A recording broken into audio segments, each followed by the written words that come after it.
இன்னைக்கு நம்ம சேனல்ல சோப்பினால் முகத்தை கழுவலாமா, ஒரு நாளைக்கு எத்தனை முறை முகத்தினை கழுவலாம், இதை பற்றின வீடியோ தான் ஃப்ரெண்ட்ஸ் பார்க்க போகிறோம். அதுக்கு முன்னாடி நம்ம சேனலை இன்னும் சப்ஸ்கிரைப் பண்ணாதவங்க கீழே இருக்கிற சப்ஸ்கிரைப் பட்டனையும் பக்கத்தில் இருக்க பெல் பட்டனையும் எனேபிள் பண்ணுறதுனால நான் போடுற அடுத்தடுத்த வீடியோ உங்களுக்கு உடனுக்குடன் வந்து சேரும். ஃப்ரெண்ட்ஸ் வாங்க இப்போ வீடியோக்குள்ளே போகலாம். சோப்பால் பார்த்திங்கன்னா முகத்தை கழுவுனா முகம் பரிபூர்ணமாக சுத்தமாகும் என்பது தவறான கருத்து.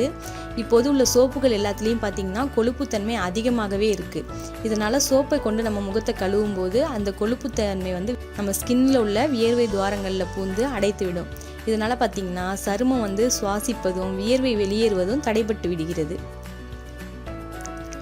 சருமத்தில் ஏகப்பட்ட பிரச்சனைகள் வரவும் வாய்ப்பாக உள்ளது. இதனால் கொழுப்புத்தன்மை அதிகம் உள்ள சோப்புகளை நம்ம தவிர்ப்பது நல்லது. இதற்கு மாற்றாக நாம் வீட்டிலேயே தயாரித்த பச்சை பயிர் மாவு, கடலை மாவு பயன்படுத்தி குளிக்கலாம். பச்சை பயிர் மாவு, கடலை மாவு ரெண்டுத்தையும் சம அளவு எடுத்துக்கிட்டு அதில் தண்ணி கலந்து பேஸ்ட் ஆக்கி இந்த பேஸ்ட்டை தேய்ச்சி நம்ம குளித்து வரலாம்.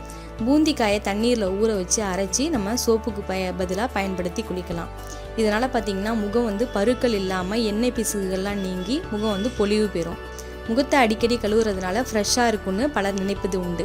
இப்படி அடிக்கடி முகம் கழுவுறதுனால சருமம் பார்த்திங்கன்னா தன்னுடைய இயற்கை எண்ணெய் தன்மையே இழக்கிறது. வறண்ட சருமம் உள்ளவங்க ஒரு நாளைக்கு 2 முறையும், எண்ணெய் பசையுடன் கூடிய சருமம் உடையவர்கள் ஒரு நாளைக்கு 4லேருந்து 5 முறையும், நார்மல் சருமம் உடையவர்கள் ஒரு நாளைக்கு 3 முறையும் முகத்தை கழுவலாம். இவ்வாறு செஞ்சாலே பார்த்திங்கன்னா முகம் பொலிவு பெறும். நீங்களும் இதை ட்ரை பண்ணி பாருங்கள். இந்த வீடியோ உங்களுக்கு யூஸ்ஃபுல்லாக இருக்கும்னு நினைக்கிறேன். இந்த வீடியோ உங்களுக்கு பிடிச்சிருந்துச்சுன்னா உங்கள் ஃப்ரெண்ட்ஸுக்கும் ஷேர் பண்ணுங்கள். மறக்காமல் நம்ம சேனலை சப்ஸ்கிரைப் பண்ணுங்கள், லைக் பண்ணுங்கள், கமெண்ட் பண்ணுங்கள். Thank you friends.